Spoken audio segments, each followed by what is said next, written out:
জায়গায় নিয়ে যায় গীবত শুরু হয়। আওয়াজ করে বলা ঠিক কিনা? বাচ্চারা ওই জায়গায় হাট্টিমা টিম শিখে, আর এই বেহায়া মহিলাগুলো ওই জায়গায় যায় গীবত করে। আওয়াজ করে বলা ঠিক কিনা? আপনাদের এলাকায় নাই? আছে না? আগেকার বাচ্চারা বুকের মধ্যে কায়দা নিয়ে মক্তবে যাইতো না, দেখেন নাই? কিন্তু এখন কি করে? ফজরের পরেই ওই মহিলার আর কোনো কাজ নাই, ফজরের পরেই উঠলো, স্বামীর কোনো খেদমত নাই, বাসার কোনো কাজ নাই, পর্দা বসিদার তো কোনো ব্যবস্থা নাই, আল্লাহ বিল্লাহ তো কিচ্ছু নাই। ফজরের পরে বাচ্চারা ঘুমোর থেকে উঠালো, হালকাটা আল্লাহ নাস্তা করলো, না হলে বাচ্চাকে নিয়ে কিন্ডারগার্টেনের মধ্যে দৌড় দেয়। আর আমাদের সমাজের তো মহিলাদের অভ্যাস আছে, 2-3টা মহিলা যদি এক জায়গায় বসে স্বামীর লুঙ্গি পর্যন্ত খুলে ফেলায়। আওয়াজ করে বলা ঠিক কিনা? তাহলে হিসাব করেন, এই মহিলাগুলা যখন কিন্ডারগার্টেনে যায়, যাওয়ার পরে ওই বাচ্চা তখন মিথ্যা বানোয়াট কিচ্ছা কাহিনী শিখতেছে, তার তো ভবিষ্যৎ শেষ, তার তো আল্লাহ বিল্লাহ সব শেষ। আর ওই মহিলাগুলা কয়েকজন এক জায়গায় বসে গীবতের আড্ডা শুরু হয়। আওয়াজ করে বলা ঠিক কিনা? হয় না? এরকম গীবতের আড্ডা হয় না? গীবতের আড্ডা শুরু হয়, আর বেচারা স্বামী মাঠ থেকে কাজ করে আসে, একাই ভাত তুলে খাচ্ছে, কেউ রান্না করে খাচ্ছে। আওয়াজ করে বলা ঠিক কিনা? রান্না করে খাচ্ছে।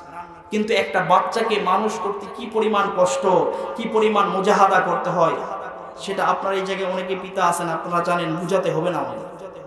একটা বাচ্চাকে সফলতার দরজা পর্যন্ত পৌঁছাতে একজন পিতা গায়ের ঘাম রক্তকে ঘাম করে ফেলায়। আওয়াজ করে বলেন ঠিক কিনা? বাসা থেকে বাচ্চা ফোন দিছে, আব্বু আমার জন্য এইটা নিয়ে আসেন, পকেটে হাত দিয়ে দেখে টাকা নাই, কি করবে এখন? এখন মানুষের কাছে ধার করে হলেও বাকি করে হলে নিয়ে যায়। আওয়াজ করে বলেন ঠিক কিনা? নিয়ে যায় না? বাচ্চাকে খাওয়াতে পারলেই সুখ, বাচ্চাকে দিতে পারলেই শান্তি, বাচ্চাকে সুন্দর কিছু গিফট করতে পারলেই শান্তি। কিন্তু এই বাচ্চাকে বড় করার পরে, এই বাচ্চা তার সফলতা দরজায় যাওয়ার পরে, আমি আপনি পিতাকে যদি, এই বাচ্চা পিতা মাতাকে যদি খেদমত না করে, ভালোবাসে, ভাত কাপড় না দেয়, মহব্বত না করে, আমাদের মতো কপাল পোড়া আর কেউ নাই। আওয়াজ করে বলেন ঠিক কিনা? কিন্তু আল্লাহ তাআলা বলেন, ফালা তাকুল্লাহুমা উফ, ফালা তাকুল্লাহুমা উফ। এই দুনিয়ার মানুষ, তোমরা তোমাদের পিতা মাতার সাথে খারাপ আচরণ করো না। তোমাদের পিতা মাতা যখন বৃদ্ধ হয়ে যায় তাদের সামনে সম্মানের সাথে কথা বলো। এমন ভাবে কথা বলো না যেন তারা উফ শব্দ ব্যবহার করে, এরকম ভাবে তোমরা কথা বলো না। হায় বন্ধু, আজকে আমাদের পিতা মাতা তাদের শরীরের রক্তকে ঘাম বানায়া আমাদের পিছনে তারা অজস্র পরিশ্রম করে আজকে সফলতার দরজা পর্যন্ত পৌঁছাইছে। চতুর্দিকে খারাপতার সয়লাভ, সেই সময় আল্লাহ পাক এত সুন্দর একটা আয়োজন করার মতো সুযোগ দান করেছেন। এই জন্য দিল থেকে মহাব্বতে আকীদাতের সাথে আরো একবার সমস্যার শুকরিয়া আদায় করে সকালে বলি আলহামদুলিল্লাহ। উপস্থিতির অনুপাতে আলহামদুলিল্লাহর আওয়াজ সন্তুষ্টজনক হয় না। আমার বিশ্বাস, আমি যদি এই মাইক্রোফোন বাদ দিয়ে আমি যদি এখানে আলহামদুলিল্লাহ আল্লাহু আকবার বলি, আপনাদের পূর্ব ঢাকা রোডের এই বাজার থেকে শোনাবো, কিন্তু এতগুলা মানুষ আলহামদুলিল্লাহর আওয়াজ সন্তুষ্টজনক না। বাংলাদেশে এক সময় তসলিমা নাসরিন কোরআন ও হাদিস, দিন ধর্ম আল্লাহ বিরোধী বক্তব্য দেওয়া শুরু করলো। ঠিক এমত অবস্থায় বাংলাদেশের ওস্তাদদের ওস্তাদ, আলেমদের আলেম, সিরাতাজ শাইখুল হাদিস আল্লামা আজিজুল হক সাহেব রহমাতুল্লাহি আলাইহি বাইতুল মুকাররমের উত্তর গেটে এক জুমাবারে উনি বললেন যে আমাদের গ্রামগঞ্জে কিছু শেষরা চোর দেখা যায়। আপনাদের এলাকায় শেষরা চোর আছে ভাই? এই শেষরা চোরেরা কি চুরি করে?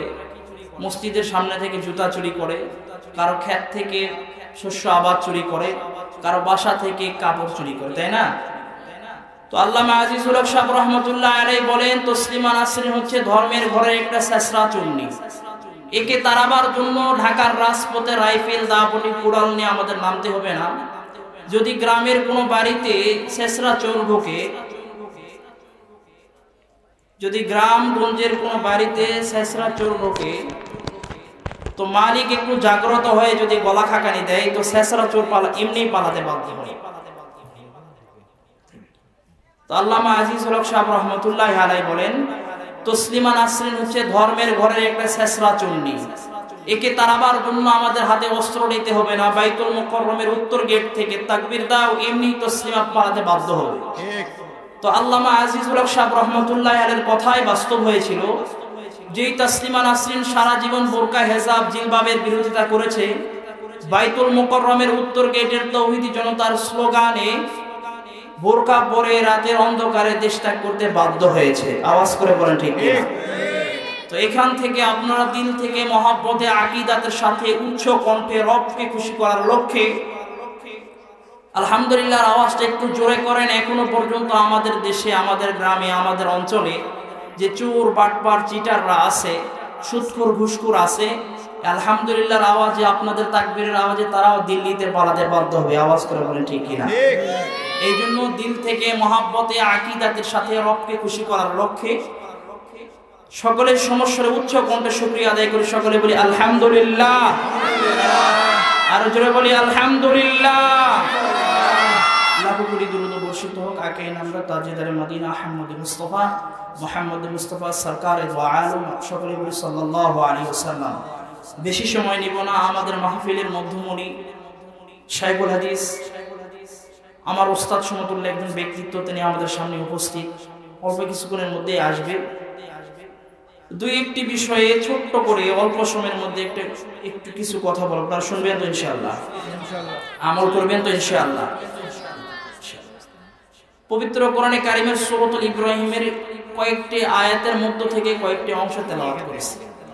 আল্লাহ তাআলা বলেন, কিতাবুন আনজালনাহু ইলাইকা লিতুখরিজান নাস মিনাজ যুলুমাতি ইলান নূর। মফহুমি তরজমা করতেছি যেন আপনারা বুঝেন। আল্লাহ তাআলা বলেন, ওগো রাসূল, এই কিতাব যা আপনার উপর নাজিল করা হয়েছে, মিনাজ যুলুমাতি ইলান নূর, যেটা অন্ধকারের পথের মানুষগুলোকে আলোর পথ দেখায়। সুবহানাল্লাহ বলেন। আল্লাহ তাআলা কোরআনে কারীম এমন ভাবে রাসূলের উপর নাজিল করেছেন, এই কোরআনে কারীম অনুযায়ী যদি কোনো চোর এই কোরআন অনুযায়ী চলে, সে আর চুরি করতে পারে না, সে ভালো হয়ে যাবে। কোরআনে কারীম অনুযায়ী কোনো ডাকাত, কোনো সন্ত্রাস, কোনো চাল চোর, কোনো বোম চোর, কোনো ভট্টা চোর, কোনো জনগণের কাপড় চোর এই কোরআন অনুযায়ী যদি চলে, সে আর চুরি করবে না, বাটপারি করবে না, এলাকার লোকজনের সাথে, জনগণের সাথে জুলুম করবে না, সে ভালো হয়ে যাবে। সুবহানাল্লাহ বলেন। আল্লাহ রাসূল সাল্লাল্লাহু আলাইহি সাল্লামের অগণিত অসংখ্য হাদিস থেকে একটি হাদিস পাঠ করেছি। আল্লাহ রাসূল সাল্লাল্লাহু আলাইহি সাল্লাম বলেন, মান ক্বারাআল কোরআন, যে কোরআন পড়েছে, ফাস্তাযহারাহু, যে কোরআনকে সংরক্ষণ করেছে, ফাআহাল্লা হালালাহু, যে হালাল অনুযায়ী চলেছে, ওয়া হারামা হারামাহু, যে হারাম থেকে নিজেকে বাঁচাইছে, বেঁচেছে, ফাআদখালাহুল্লাহুল জান্নাহ, আল্লাহ তাআলা এই চার গুণে গুণিত ব্যক্তিকে জান্নাতের মধ্যে দিবেন। সুবহানাল্লাহ বলেন। আল্লাহ রাসূল সাল্লাল্লাহু আলাইহি সাল্লাম এতটুকু বলে ক্ষান্ত হন না, এরপর আরো বলেন, ওয়াশাফাআহু ফি আশারাতিন মিন আহলি বাইতিহি কুল্লুহুম ক্বাদ ওয়াজাবাত লাহুন নার। এই যে ব্যক্তি কোরআনটা পড়লো, যে ব্যক্তি কোরআনকে নিজের অন্তরে সংরক্ষণ করলো, যে ব্যক্তি হালাল অনুযায়ী চলেছে, হারাম থেকে নিজেকে সংযত রেখেছে, বেঁচেছে, হারাম খায় নাই, হারাম ভক্ষণ করে নাই, এই ব্যক্তিকে, এই চার গুণে গুণান্বিত ব্যক্তিকে আল্লাহ তাআলা এমন একটা সুপারিশ করার অধিকার দিবেন। এই ব্যক্তির পরিবারের মধ্য থেকে এমন 10 জন ব্যক্তি যাদের উপর জাহান্নাম অবধারিত, তাদের বিষয়ে সুপারিশ করার অধিকার দিবেন। সুবহানাল্লাহ বলেন। আমার কথা আপনারা বুঝতেছেন? তো আল্লাহ রাসূল বললেন যে কোরআন পড়ে, কোরআন সংরক্ষণ করে, হালাল অনুযায়ী চলে, হারাম থেকে বাঁচে, এই ব্যক্তিকে আল্লাহ তাআলা জান্নাত তো দিবেনই, এই ব্যক্তিকে আল্লাহ তাআলা 10 জন ব্যক্তির বিষয়ে সুপারিশ করার পর্যন্ত অধিকার দিবেন। তাহলে বোঝেন, আল্লাহ তাআলা বললেন যে কোরআনে কারীম পড়া এমন কিতাব যা অন্ধকারের পথের মানুষগুলোকে আলোর পথ দেখায়, জাহান্নামের পথের মানুষগুলোকে জান্নাতের পথ দেখায়, খারাপ পথের মানুষগুলোকে ভালোর পথ দেখায়, বাঁকা পথের মানুষগুলোকে সিরাতুল মুস্তাকিমের পথ দেখায়।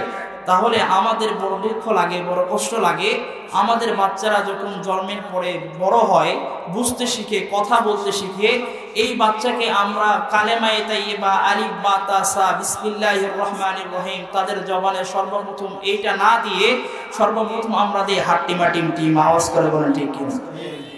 আরেকটা কথা স্মরণ রাখবেন, যে ব্যক্তি জন্মের পরে, বুদ্ধি হওয়ার পরে, যে সন্তানের, যে মুসলিম ঘরের সন্তানের অন্তরের মধ্যে, তার দেহের মধ্যে, তার কলবের ভিতরে কোরআনে কারীমের শিক্ষা, আল্লাহর শিক্ষা, দ্বীনের শিক্ষা যখন আসে, ঢোকে, এই ব্যক্তি, এই বাচ্চা বড় হওয়ার পরে যত বড় ইঞ্জিনিয়ার হোক, যেই জায়গায় রড লাগবে সেই জায়গায় রড দিবে, ওই জায়গায় রডের বদলে বাঁশ দিবে না। আওয়াজ করে বলেন ঠিক কিনা? একটা বাচ্চা যখন জন্মের পরেই, বুদ্ধি হওয়ার পরে, এই বাচ্চাকে যখন কোরআনে কারীমের তালকিন দেওয়া হবে, শিক্ষা দেওয়া হবে, এই বাচ্চা বড় হওয়ার পরে যত বড়ই ডক্টর হোক, যত বড়ই ডাক্তার হোক, যত বড় এফসিএস, এফআরসিএস, এমবিবিএস, যত বড়ই ডাক্তার হোক, যেই রোগীর দেহে সামান্য মেডিসিন দেওয়ার পরে রোগী সুস্থ হবে, এই রোগীকে মেডিসিনই দিবে, মেডিসিনের মধ্যে তাকে অহেতুক তার থেকে টাকা খসানোর জন্য তাকে সার্জারি করবে না। আওয়াজ করে বলেন ঠিক কিনা? এই জন্য কোরআনে কারিম এমন কিতাব যে বাচ্চাকে সর্বপ্রথম আপনি কোরআনে কারিমের শিক্ষায় শিক্ষিত করবেন। এই বাচ্চা বড় হওয়ার পরে আপনি যখন বৃদ্ধ হবেন আপনাকে বৃদ্ধাশ্রমে রাখবে না, তারা মাথার উপর করে রাখবে। আওয়াজ করে বলেন ঠিক কিনা? তো আমরা কি করি, বাচ্চা যখন একটু বড় হয়, বুঝতে শিখে, কথা বলতে শিখে, হাঁটতে শিখে, আমরা ওই বাচ্চাকে মিথ্যা বানোয়াট ইচ্ছা কাহিনী হাট্টিমা টিম টিম শিক্ষা দেয়। আওয়াজ করে বলেন ঠিক কিনা? এটা শিক্ষা দেয় না? আর মরার ঘরের মরা যখন এই বাচ্চা কথা বলতে শিখে, আর ওই বাচ্চাকে কবিতা হাট্টিমা টিম টিম ঘোড়ার ডিম এইটা যখন ওই বাচ্চার মুখ থেকে বলে, ওর দাদা, ওর নানা, ওর খালা, ওর খালু, ওর আব্বা, ওর আম্মা, ওর দাদা, ওর দাদি, ওর নানা, ওর নানি সকলেই ওর চুমা খাইতে খাইতে ওর গাল পর্যন্ত ভিজে ফেলায়। আওয়াজ করে বলেন ঠিক কিনা? আরে মরার ঘরের মরা, তোমার বাচ্চা শুরুতেই যখন মিথ্যা শিক্ষা তোমার বাচ্চার অন্তরের মধ্যে দিলা, তুমি বৃদ্ধ হয়ে গেলে তোমাকে বৃদ্ধাশ্রমে যাইতে হবে। আওয়াজ করে বলা ঠিক কিনা? এই জন্য কোরআনে কারিম শিক্ষা করার দ্বারা আল্লাহ কোথায় দিবে আমাদেরকে ভাই? জান্নাতে। কথা বলেন, জান্নাতের মধ্যে দিবে আল্লাহ তাআলা আমাদেরকে। তাফসিরে কাবিরের মধ্যে ইমাম ফখরুদ্দিন রাজি রহমাতুল্লাহি আলাইহি বলেন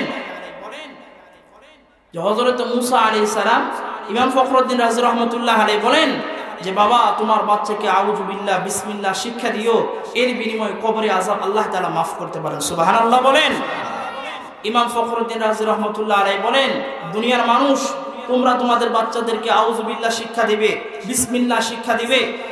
হযরত মুসা আলাইহিস সালাম একদিন রাস্তা দিয়ে যাচ্ছেন, তো রাস্তায় যাইতে যাইতে হঠাৎ করে পথের মধ্যে রাস্তার পাশে দেখতেছেন একটা কবরের মধ্যে খুব আযাব চলতেছে।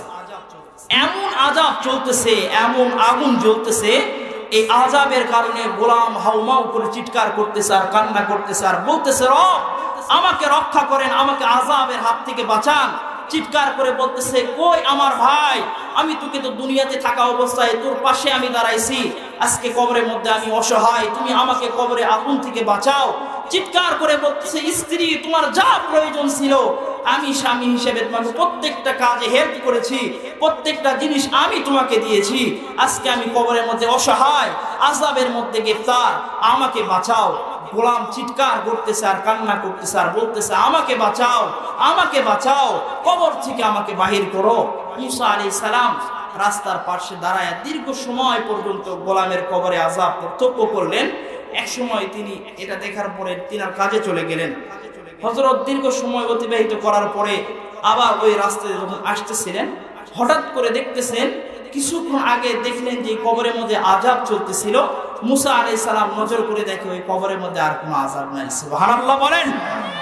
মুসা আলাইহিস সালাম তো অবাক হয়ে গেলেন, হাই কিছুক্ষণ আগে দেখলাম গোলামের কবরের মধ্যে আযাব, আযাবের কারণে চিৎকার করলো, আগুন জ্বলতেছিল, তো এই কিভাবে মাফ হয়ে গেল কবরে আযাব?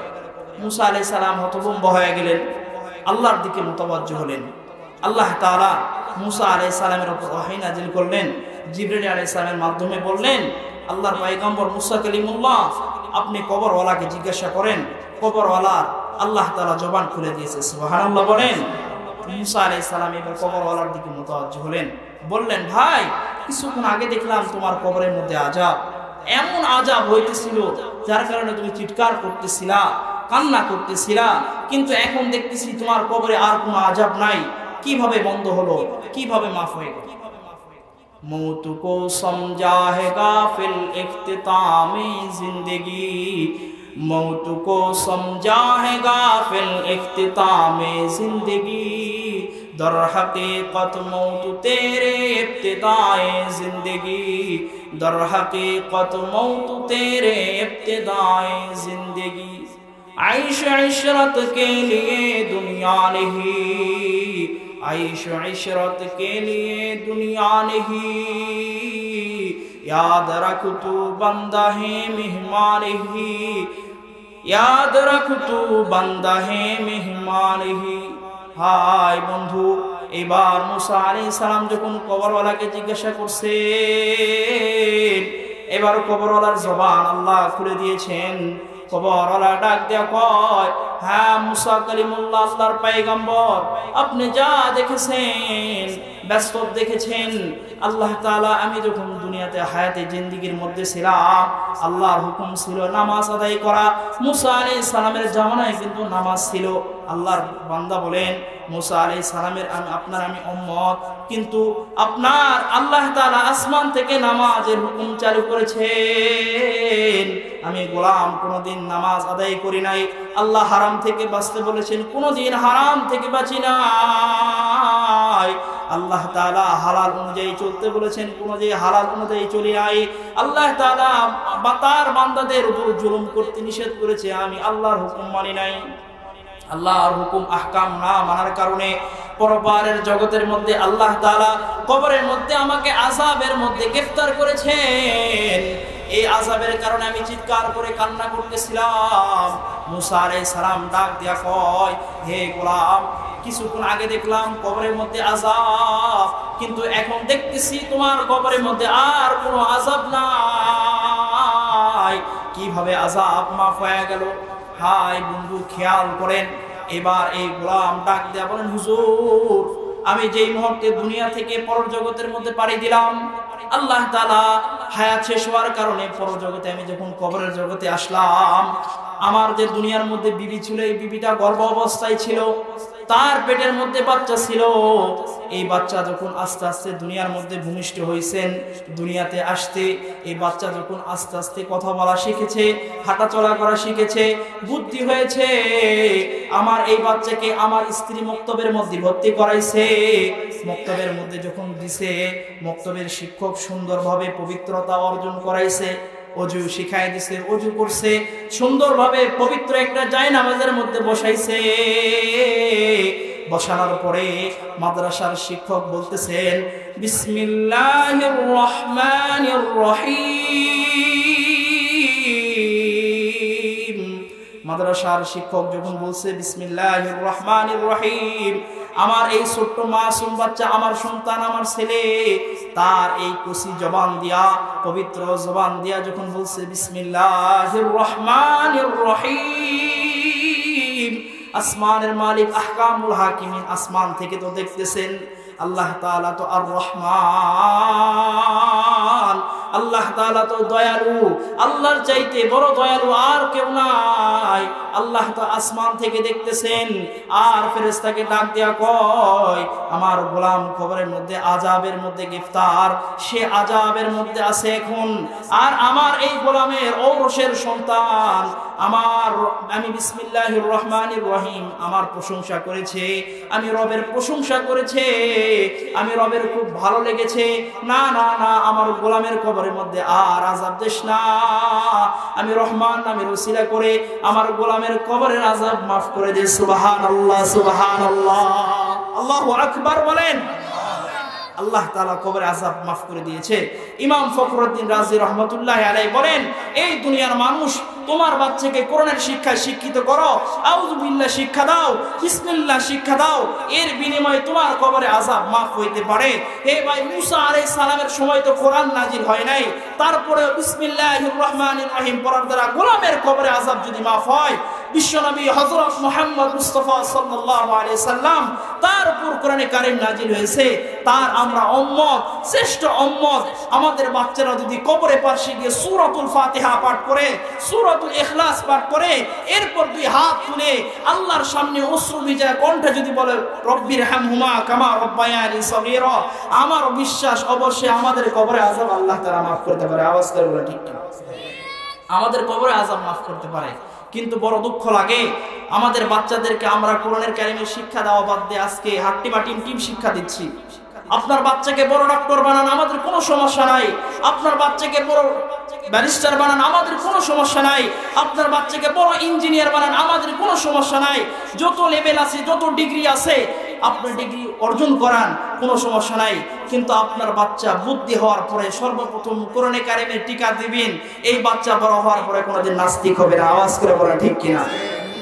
আমাদের দেশের একটা নিয়ম আছে, প্রত্যেকটা দেশে আছে, ছোট্ট বাচ্চা যখন ভূমিষ্ঠ হয়, নবজাতক শিশু 3 মাসের মধ্যে কয়েকটা টিকা দিতে হয়। আপনাদের অঞ্চলে দেয় না? স্বাস্থ্য কমপ্লেক্সে, কারো আঙ্গিনায়, কমিউনিটি সেন্টারে, সদর হাসপাতালে দেয় না এরকম টিকা দিবস আসে না? টিকা দেয় কেন? আমাদের পৃথিবীর স্বাস্থ্য নিয়ে গবেষণা করে, তারা গবেষণা করে দেখেছে একটা মানুষ বড় হওয়ার পরে তার দেহের মধ্যে 7 থেকে 8টা ভাইরাস আক্রান্ত করতে পারে।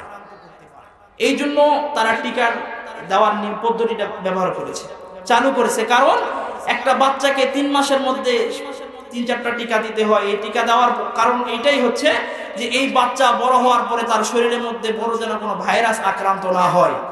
তাহলে পৃথিবীর স্বাস্থ্য কমপ্লেক্সের ব্যক্তিরা এরা যদি স্বাস্থ্য গবেষণা করার পরে যদি দেখে যে আগামীতে কোন দিন এই বাচ্চার দেহে ভাইরাস আক্রমণ করবে, রোগে আক্রান্ত হবে, আগেই যদি সতর্ক হয়ে যদি এই বাচ্চাকে 3 মাসের মধ্যে যদি ভাইরাস থেকে বাঁচার জন্য টিকা নিতে হয়, আপনার বাচ্চা বড় হওয়ার পরে নাস্তিক হবে না, ভালো হবে।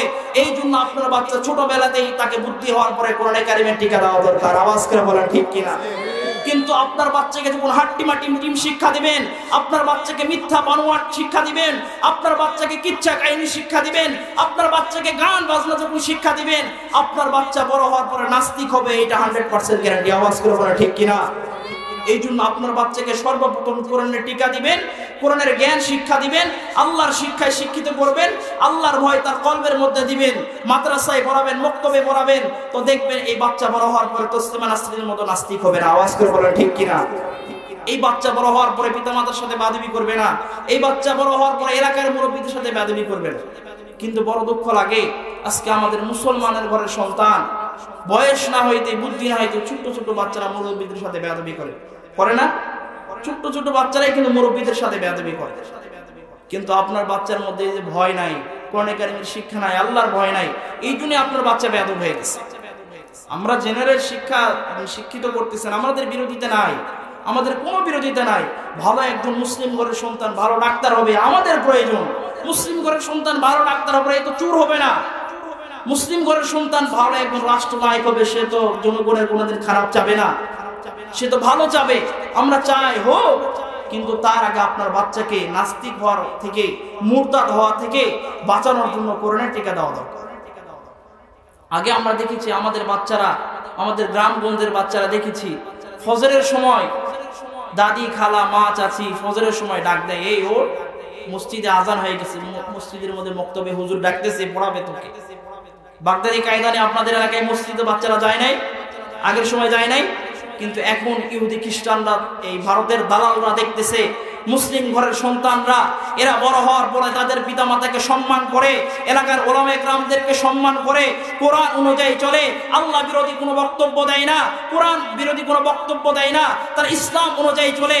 তাদের মাথাতে এখন ভুলে গেছে কিভাবে এদেরকে সরানো যায়, কিভাবে তারা এত আদব বলা হয়। তারা দেখতেছে একজন মুসলিম ঘরের সন্তান বুদ্ধি হওয়ার পরে মসজিদের ইমাম সাহেবের কাছে, মুয়াজ্জিন সাহেবের কাছে, মাদ্রাসার মক্তবের মধ্যে কোরআন শিক্ষা করার কারণে তারা আদব বলা হচ্ছে, ইনসাফ বলা মানুষ হচ্ছে। ইহুদি খ্রিস্টান ভারতের দালালরা এখন ভাবতেছে তাদেরকে এই মক্তব থেকে কিভাবে টান দেওয়া যায়, মক্তব থেকে কিভাবে সরানো যায়। ফজরের পর যেই জায়গায় বাচ্চারা মক্তবে আলিফ বা তা শিখতো, সেই জায়গায় ফজরের পর তাদের মুখের মধ্যে হাট্টিমা টিম কিভাবে শিক্ষা যায়। তারপর তারা চক্রান্ত করে তারা একটা থিওরি আবিষ্কার করেছে, তারা একটা জায়গায় স্থানান্তরিত হয়েছে, তারা একটা পদ্ধতি অবলম্বন করেছে। সেই পদ্ধতিটা কি? আমাদের মুসলিম ঘরের সন্তানরা যেই জায়গায় ফজরে পরে মাদ্রাসায়, মক্তবে গিয়ে, মসজিদে গিয়ে আলিফ বা তাসা পড়তো, ইহুদি খ্রিস্টান ভারতের দালালরা তারা চক্রান্ত করে এই আলিফ বা তাসা থেকে বিরত রাখার জন্য আগেকার সন্তানরা ফজরে পরে মসজিদে, মক্তবে আলিফ বা তাসা পড়তো। বর্তমান সময়ে ইহুদি খ্রিস্টানরা কিন্ডারগার্টেন নামক এমন একটা জায়গা খুলেছে, ফজরের জায়গায় নিয়ে যায় কি বছর হয়। আওয়াজ করে বলা ঠিক কিনা? বাচ্চারা ওই জায়গায় হাট্টিমা টিম শিখে, আর এই বেহায়া মহিলাগুলো ওই জায়গায় যায় গীবত করে। আওয়াজ করে বলা ঠিক কিনা? আপনাদের এলাকায় নাই? আছে না? আগেকার বাচ্চারা বুকের মধ্যে কায়দা নিয়ে মক্তবে যাইতো না, দেখেন নাই? কিন্তু এখন কি করে? ফজরের পরেই ওই মহিলার আর কোনো কাজ নাই, ফজরের পরেই উঠলো, স্বামীর কোনো খেদমত নাই, বাসার কোনো কাজ নাই, পর্দা বসিদার তো কোনো ব্যবস্থা নাই, আল্লাহ বিল্লাহ তো কিচ্ছু নাই। ফজরের পরে বাচ্চারা ঘুমোর থেকে উঠালো, হালকাটা আল্লাহ নাস্তা করলে করলো, না হলে বাচ্চাকে নিয়ে কিন্ডারগার্টেনের মধ্যে দৌড় দেয়। আর আমাদের সমাজের তো মহিলাদের অভ্যাস আছে, 2-3টা মহিলা যদি এক জায়গায় বসে স্বামীর লুঙ্গি পর্যন্ত খুলে ফেলায়। আওয়াজ করে বলা ঠিক কিনা? তাহলে হিসাব করেন এই মহিলাগুলা যখন কিন্ডারগার্টেনে যায়, যাওয়ার পরে ওই বাচ্চা তখন মিথ্যা বানোয়াট কিচ্ছা কাহিনী শিখতেছে, তার তো ভবিষ্যৎ শেষ, তার তো আল্লাহ বিল্লাহ সব শেষ। আর ওই মহিলাগুলা কয়েকজন এক জায়গায় বসে গীবতের আড্ডা শুরু হয়। আওয়াজ করে বলা ঠিক কিনা? হয় না? এরকম গীবতের আড্ডা হয় না? গীবতের আড্ডা শুরু হয়, আর বেচারা স্বামী মাঠ থেকে কাজ করে আসে একাই ভাত তুলে খাচ্ছে, কেউ রান্না করে খাচ্ছে। আওয়াজ করে বলা ঠিক না? রান্না করে খাচ্ছে। কিন্তু একটা বাচ্চাকে মানুষ করতে কি পরিমাণ কষ্ট, কি পরিমাণ মুজাহাদা করতে হয়, সেটা আপনার এই জায়গায় অনেকে পিতা আছেন, আপনারা জানেন, বুঝাতে হবে না আমাদের। একটা বাচ্চাকে সফলতার দরজা পর্যন্ত পৌঁছাতে একজন পিতা গায়ের ঘাম রক্তকে ঘাম করে ফেলায়। আওয়াজ করে বলেন ঠিক কিনা? বাসা থেকে বাচ্চা ফোন দিছে, আব্বু আমার জন্য এইটা নিয়ে আসেন, পকেটে হাত দিয়ে দেখে টাকা নাই, কি করবে এখন? এখন মানুষের কাছে ধার করে হলেও বাকি করে হলে নিয়ে যায়। আওয়াজ করে বলেন ঠিক কিনা? নিয়ে যায় না? বাচ্চাকে খাওয়াতে পারলেই সুখ, বাচ্চাকে দিতে পারলেই শান্তি, বাচ্চাকে সুন্দর কিছু গিফট করতে পারলেই শান্তি। কিন্তু এই বাচ্চাকে বড় করার পরে, এই বাচ্চা তার সফলতা দরজায় যাওয়ার পরে, আমি আপনি পিতাকে যদি, এই বাচ্চা পিতা মাতাকে যদি খেদমত না করে, ভালোবাসে, ভাত কাপড় না দেয়, মহব্বত না করে, আমাদের মতো কপাল পোড়া আর কেউ নাই। আওয়াজ করে বলেন ঠিক কিনা? কিন্তু আল্লাহ তাআলা বলেন ফালা তাকুল্লাহুমা উফ, ফালা তাকুল্লাহুমা উফ। এই দুনিয়ার মানুষ, তোমরা তোমাদের পিতা মাতার সাথে খারাপ আচরণ করো না। তোমাদের পিতা মাতা যখন বৃদ্ধ হয়ে যায় তাদের সামনে সম্মানের সাথে কথা বলো। এমন ভাবে কথা বলো না যেন তারা উফ শব্দ ব্যবহার করে, এরকম ভাবে তোমরা কথা বলো না। হায় বন্ধু, আজকে আমাদের পিতা মাতা তাদের শরীরের রক্তকে ঘাম বানায়া আমাদের পিছনে তারা অজস্র পরিশ্রম করে আজকে সফলতার দরজা পর্যন্ত পৌঁছাইছে। কিন্তু এই জায়গার মধ্যে এমন অনেকেই আছেন, তার আপনার আব্বা নাই, আপনার আম্মা নাই, আজকে অন্ধকার কবরের মধ্যে বাসিন্দা হয়ে গেছে।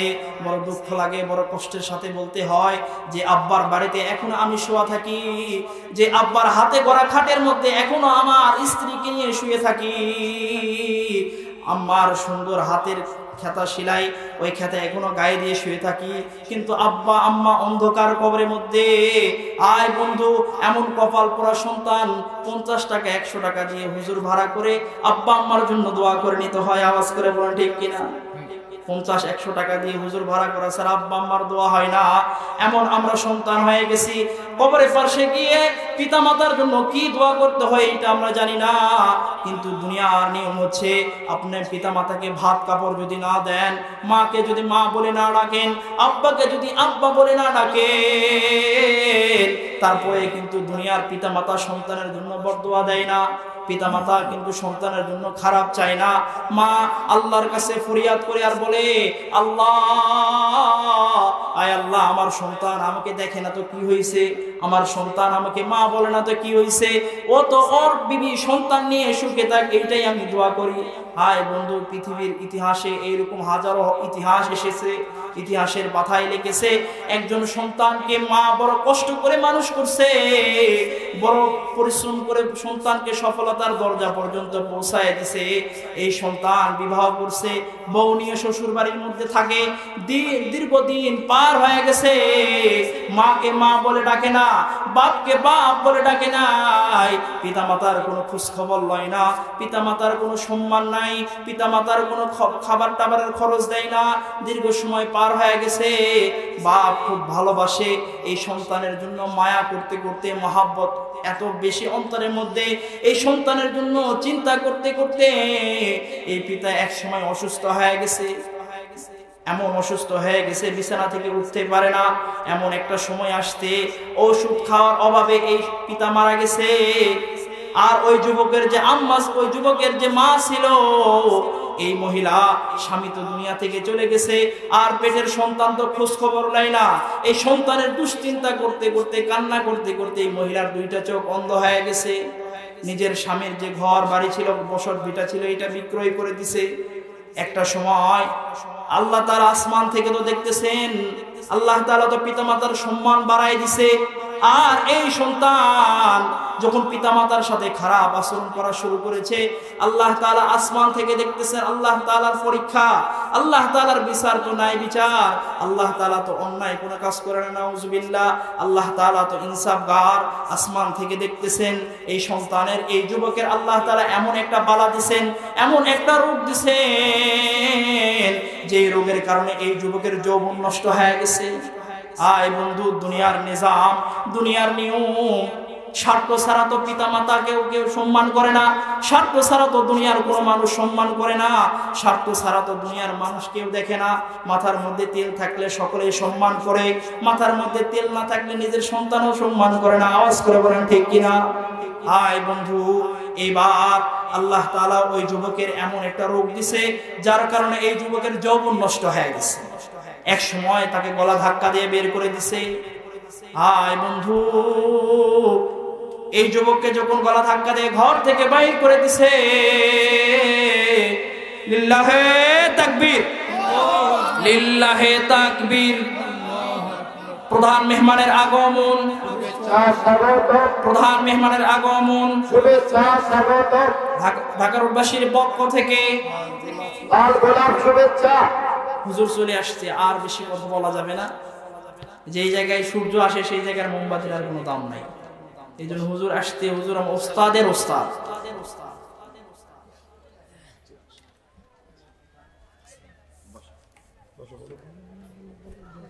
হুজুর আমার ওস্তাদের ওস্তাদ। এখানে আর বেশি কথা বলার কোনো সময় সুযোগ নাই, আমি ছেড়ে দিব। ছোট্ট মানুষ, আপনাদের কাছে দোয়া নেওয়ার জন্য আসছি। যে কথাটা বলতে চাচ্ছিলাম, আপনার বাচ্চাকে যখন কোরআনের শিক্ষায় শিক্ষিত করবেন, এই বাচ্চা নাস্তিক হবে না, এই বাচ্চা মুরতাদ হবে না, এই বাচ্চা উলামায়ে কেরামের সাথে বেয়াদবি করবে না। এই জন্য বাচ্চাদেরকে কোরআন একাডেমি শিক্ষা দিব তো ইনশাআল্লাহ, মাদ্রাসায় ভর্তি করাবো তো ইনশাআল্লাহ, মক্তবে দিব তো ইনশাআল্লাহ। তো আপনার বাচ্চাকে যখন মক্তবে পড়াবেন, কোরআন একাডেমি শিক্ষা করবে, কোরআনের জ্ঞান তার অন্তরের মধ্যে থাকবে, এই বাচ্চা কোনোদিন পিতামাতার সাথে বেয়াদবি করবে না। এই যে আপনাদের এখানে কত সুন্দর একটা মাদ্রাসা, খুব সুন্দর ব্যবস্থাপনা আছে, এই জায়গায় ভর্তি করাবেন। আমাদের সান্তাহারে মাদ্রাসা আছে, নওগাঁতে দপ্তরিপাড়া মাদ্রাসা আছে, সান্তাহারে 2টা বড় দাওরা হাদিস মাদ্রাসা আছে। এই জায়গায় ভর্তি আপনারা করাই দিবেন তো ইনশাআল্লাহ।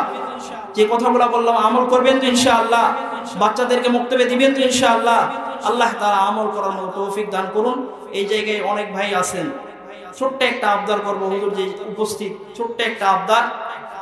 আপনার আব্বা নাই, আপনার আম্মা নাই, অনেকে এই জায়গায় বসা। একজন ভাই দাঁড়ায় বলেন, হুজুর যে এতদিন পর্যন্ত আল্লাহ রসুলের সুন্নতকে কর্তন করেছি, কেটেছি, আল্লাহ রসুলের সুন্নত অনুযায়ী চলি নাই, আজকে এখান থেকে ওয়াদা করেন যে হুজুর আগামী থেকে আর কোনোদিন আল্লাহ রসুলের সুন্নতকে কাটবো না। একজন ভাই দাঁড়ায় বলেন যে আমি দাঁড়িয়ে রেখে দিব। হুজুর মাদ্রাসার শাইখুল হাদিস, হুজুর প্রত্যেকদিন হাদিস পড়ায়, হুজুরকে আমি বলবো হুজুর দোয়া করে দিবে প্রাণ খুলে, আমিও আপনাদের কাছে দোয়া করে দিব। এই যে গত মাসের 14 তারিখে একজন বিধর্মী ভাই আমার হাতে কালেমা পড়ে মুসলমান হয়েছে, এই হাত দ্বারা তাকে কালেমা পড়াইছি, আপনার জন্য দোয়া করে দিব। একজন ভাই দাঁড়ায় বলেন যে হুজুর আর জিন্দেগিতে দাড়ি কাটবো না, আল্লাহ রাসূলের একটা সুন্নতকে আমি জিন্দা করব। একজন ভাই এইরকম দাঁড়ান, তো দেখবেন আপনার এই সুন্নতকে জিন্দা করার বিনিময়ে আজকের এই মাহফিল কবুল করবে। সকলে বলি আমিন। আল্লাহ তাআলা এই মাহফিলকে কবুল করবেন। আল্লাহ রাসূল সাল্লাল্লাহু আলাইহি সাল্লাম বলেন, আমার উম্মতের মধ্যে কোন উম্মত যদি একটা সুন্নতকে জিন্দা করে, তো 100 শহীদের সওয়াব তার আমলনামার মধ্যে দেওয়া হয়। সুবহানাল্লাহ বলেন।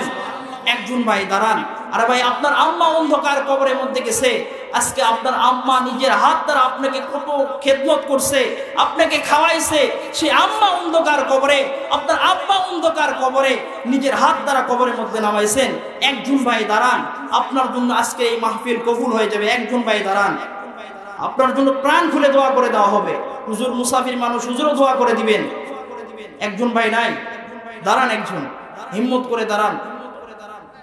লিল্লাহে তাকবীর, লিল্লাহে তাকবীর। মোহাম্মদ জুয়েল ভাইকে আল্লাহ তাআলা কবুল করুন, আল্লাহ রাসূলের পিয়ারা উম্মত হিসেবে কবুল করুন। আল্লাহ তাআলা এই ভাইয়ের পরিবার থেকে সকল বিপদ বালা মুসিবত থেকে হেফাজত করুন। আল্লাহ তাআলা এই ভাইকে দ্বীনের জন্য কবুল করুন। আল্লাহ তাআলা এই মাহফিলকে কবুল করুন। ইনশাআল্লাহ আল্লাহ তাআলা কবুল করবেন। বাংলাদেশে যে পরিমাণে মাহফিল হয়, যে পরিমাণে ইসলামের আয়োজনগুলো হয়, প্রত্যেকটা মাহফিল থেকে